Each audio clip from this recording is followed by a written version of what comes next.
23শে September ভোর রাত থেকে যে পরিমাণে বৃষ্টি হয়েছিল তার খবর তোমরা সবাই জানো কম বেশি।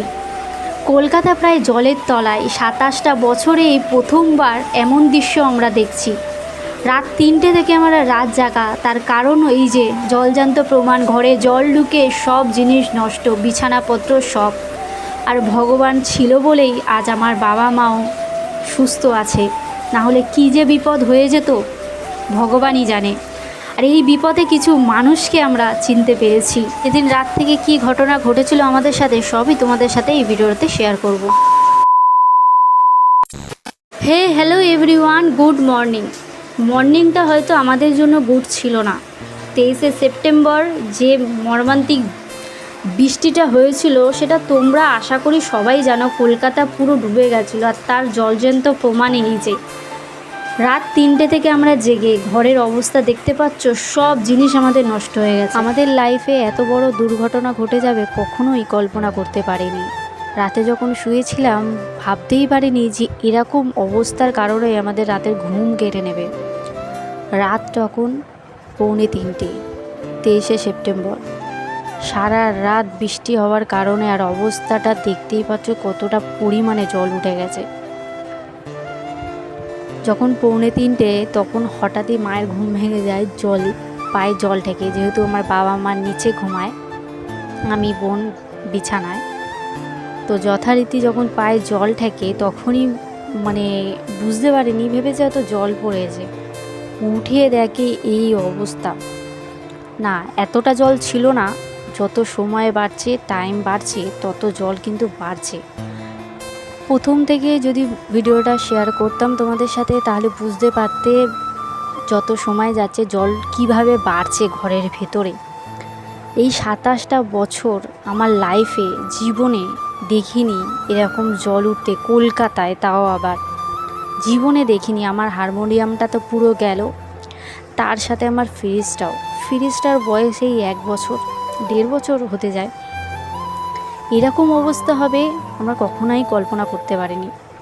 দেখতেই পাচ্ছ আমরা ঘরে আছি, এতটা জল। ঘরের যে পাড়া এই উঠানটায় নামবো না, পুরো 1 হাঁটু জল। তো এখনও কিন্তু কন্টিনিউয়াস বৃষ্টি হচ্ছে আর বিদ্যুৎ চমকাচ্ছে। আলোর ফোকাস তো বুঝতেই পারছো। রাতে বাবা মা নিচেই শোয়। আমরা প্রত্যেক দিন রাত্রেবেলা না ফ্রিজটা বন্ধ করে রাখি, যেহেতু সকালে মাছ বের করা হয়, রান্না করা হয়। আজকেও কিন্তু ফ্রিজ বন্ধ ছিল। আমরা কল্পনায় ছিলাম না যে বৃষ্টি হওয়ার কারণে এরকম হতে পারে। ফ্রিজটা যদি না বন্ধ হতো, জানি না আমার বাবা মার কী হতো।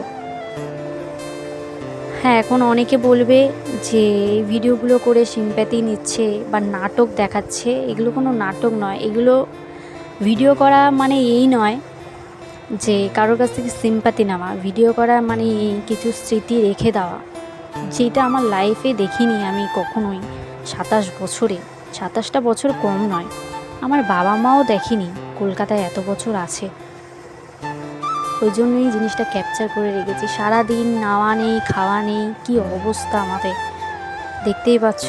ঘুম নেই, 2:45 থেকে আমরা জেগে, ঘরের অবস্থা পুরো খারাপ। তো দাদা এসে দাদা কথা বলছে, আর ওই আমার মা এটা বলছিল যে দাদা এসছে। আর মামার বাড়ি থেকে ফোন করেছিল, মা কথা বলছে। আমাকে আবার অনেকে বলবে যে নাটক, এই নাটক করি আমি। আমার লাইফের প্রবলেম আমি শেয়ার করি। কিছু কিছু মানুষ এরকমও আছে এত স্বার্থপর যে এই দুর্দিনে একবার খবরও নেয়নি।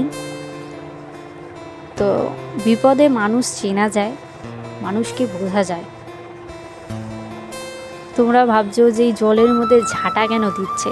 ঝাঁটা দেওয়ার একটাই কারণ, বাইরে যত নোংরা, এই যে শ্যাম্পুর পাতা, গাছের পাতা বা আরও নোংরা জিনিস সব ঘরের ভেতর চলে আসছে। ওই জন্য একটু চাইছিলাম একটু নোংরাগুলো জাস্ট ঘর থেকে বের করতে। জানি কিছু করার নেই, আসবেই। জলের ঢেউ যত বেলা বাড়ছে, ঢেউ তত বাড়ছে। আর আমার ফ্রিজটার অবস্থা দেখো।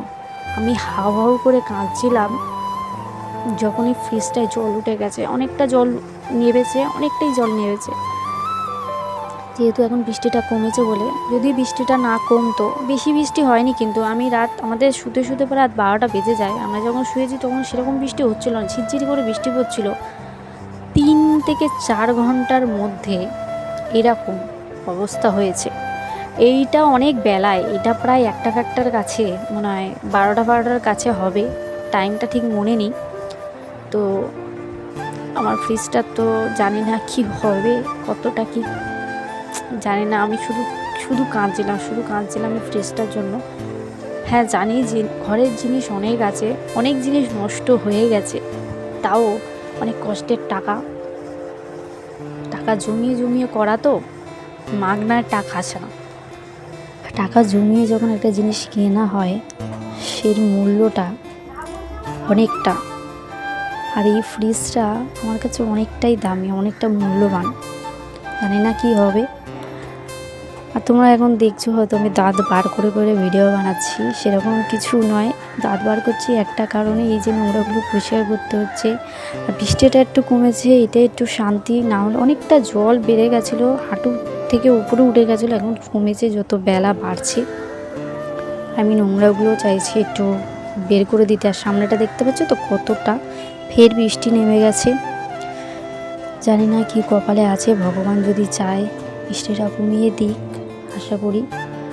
আমাদের কিন্তু মেন রোডে কিন্তু জল ওঠেনি, আমাদের এই জায়গাটায়, আমাদের আমাদের সব এরিয়ায়, কলকাতায় বেশিরভাগ যেখানে জল জমে না সেখানে পর্যন্ত জল জমেছে। কি খাবো না খাবো কিছু নেই, ফ্রিজ খুললে ফ্রিজের ভেতর জল ঢুকে যাবে। কতটা জল দেখতে পেয়েছো তো। বাবা এখান থেকে ডালপুরি নিয়ে এসছে কিনে।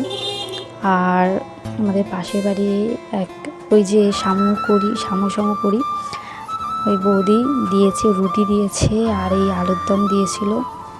সত্যি যারা কাছের মানুষ তারা কিন্তু খবর নেয় না, যে সে কিন্তু এতগুলো রুটি করে দিয়েছে বলে বলছি না, বিপদে পাশে ছিল বলেই বললাম। তো দেন তারপরে একটুখানি বসে আছি আমি আর মা, বোনও ছিল, খাওয়ালাম। ফের চলে এসছে বৃষ্টি। এই বৃষ্টিতে আমাদের পুরো লাইফটা শেষ করে দিল। এখন অনেক জলটা কমে গেছে, যত বেলা পাচ্ছি জল তো কমেছে, কিন্তু ঘরের ভেতরটা অবস্থা দেখেছো। অনেক কষ্টে একটা ইট দিয়ে ফ্রিজটাকে তোলা হয়েছে, কারণ যেই পজিশানে ছিল ফ্রিজটা যদি না তুলে দেওয়া হতো না, ফ্রিজটার আরও 12টা বেঁচে যেত। তাই অনেক কষ্ট করে একটা করে ইট দিয়ে ফ্রিজটা আপাতত তুলে দেওয়া হয়েছে, যাতে কিছুটা রেহাই পায়। তাও তুলতে গিয়ে পুরো জল হয়ে গেছে ফ্রিজের ভেতর। মন মানসিকতা সেদিনকে ভালো ছিল না, তাও একটু ভিডিওটা করেছি, কারণ এইটা হচ্ছে স্মৃতি। আর এই বিপদে যে সকল মানুষের পাশে আমি ছিলাম, একবারও ফোন করে খবর নেয়নি। যারা নিয়েছে তার কথা বলছি না, যারা নেয়নি তাদের কথা বলছি, একবারও খবর নেয়নি। কীরকম স্বার্থপর হলে এরকম হয়। এখন অনেকটা বেলা হয়ে গেছে, বেলা বলতে ওই বিকাল দিকে মনে হয়। তো এখন একটু জল নেমেছে, ঘরের থেকে বারান্দা থেকে নামেনি। তো মা পরিষ্কার করছে, বোনও পরিষ্কার করছে। এখন ওই 8:30টার মতো বাজে, সন্ধে। তো এখন একটু দিদিবাড়ির দিকে গেছিলাম, তো এখন আবারও বৃষ্টি পড়ছে। আর এই দেখো খালের অবস্থা দেখো, খাল ওপারের পুরো রাস্তা তো পুরো ডুবে গেছে। ওপারে আমাদের গড়ফা থানা, পুরো রাস্তা ডুবে গেছে। আর আমাদের এই দেখো এখনও কিন্তু বারান্দায় জল আছে, এতটা দেখতেই পাচ্ছ। আর এই দেখো ঘরের সামনেটাও অনেকটা জল, এখনও কিন্তু জল কমেনি। রাতে তো ঘরে থাকতেই পারবো না, দেখা যাক। আর সারাদিন স্নান নেই ঠিক করে, খাওয়া দাওয়া নেই ঠিক করে। দুপুরবেলা দিদি বাড়ি গেছিলাম, দিদিরা রান্না করেছিল, ডেকেছিল, তো খেয়ে এসেছিলাম। আর এদিকে দাদা এসেছিল, ওই জন্য এই অবস্থায়ও দাদাকে ডিম ভেজে দেওয়া হচ্ছে। তার কারণ সত্যি কথা, মানুষটা অনেক কষ্ট করে ফ্রিজটা আমার বাঁচিয়েছে, যেইটুকুনি পেরেছে ওইটুকুনি বাঁচানোর চেষ্টা করেছে। তো এখন চলে এসেছি দিদির বাড়িতে, এখন ওই 9টার দিকে বাজে, 9টা 9:30 বাজে।